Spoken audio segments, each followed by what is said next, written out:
কার অভিশাপে বিষ্ণু বারবার মর্তে জন্মগ্রহণ করেছেন?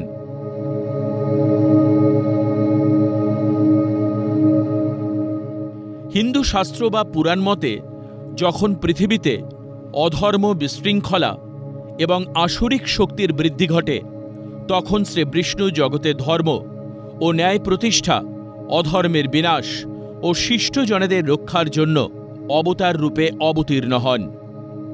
বিষ্ণুর অসংখ্য অবতারদের মধ্যে প্রধান হল 10 জন অবতার, যা দশাবতার নামে পরিচিত। কিন্তু শ্রী বিষ্ণু কি সত্যি ধর্ম রক্ষার্থে মর্তে আবির্ভূত হয়েছিলেন, নাকি অবতারের আড়ালে লুকিয়ে আছে অন্য ঘটনা? আজ জানব সেই আসল রহস্য।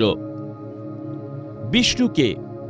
হিন্দু পুরাণ অনুযায়ী বিষ্ণু প্রচলিত অর্থে জন্মগ্রহণ করেন না, বরং তিনি চিরন্তন এবং অনাদি।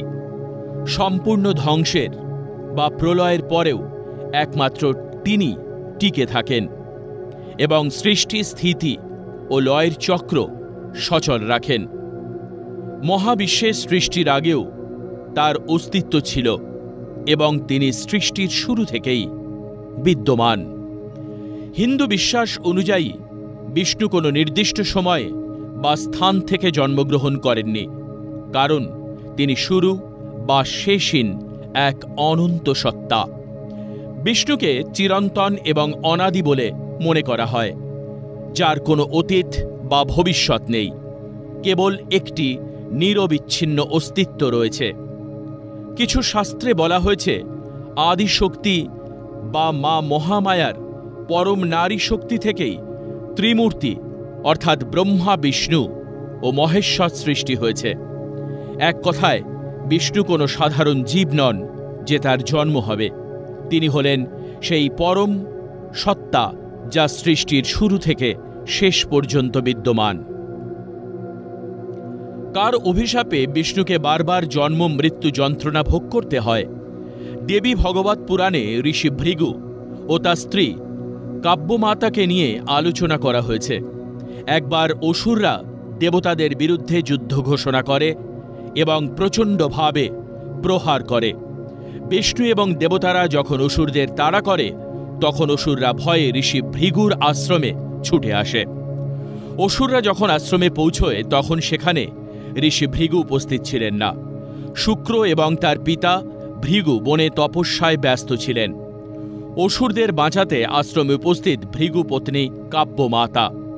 কাব্যমাতা তখন তার ধ্যান শক্তির দ্বারা সমস্ত দেবতাদের গভীর ঘুমে আচ্ছন্ন করে দেন। কাব্যমাতা দেবতাদের রাজা ইন্দ্রকে ভয় দেখিয়ে তাকে পক্ষাঘাতগ্রস্ত করেন। দেবতাদের বিপর্যয় দেখে বিষ্ণু তার সুদর্শন চক্র দিয়ে কাব্যমাতার মাথা কেটে ফেলেন। শুক্রের পিতা মহান ঋষি ভৃগু যখন তার আশ্রমে ফিরে আসেন, তখন তিনি দৃশ্য দেখে প্রচণ্ড ক্রুদ্ধ হন। রেগে বিষ্ণুকে তার নারী হত্যার পাপের জন্য অভিসম্পদ করেন যে বিষ্ণুকে একাধিকবার পৃথিবীতে জন্ম নিতে হবে এবং এই নারী হত্যার পাপের জন্য বারবার জন্ম মৃত্যুর যন্ত্রণা ভোগ করতে হবে।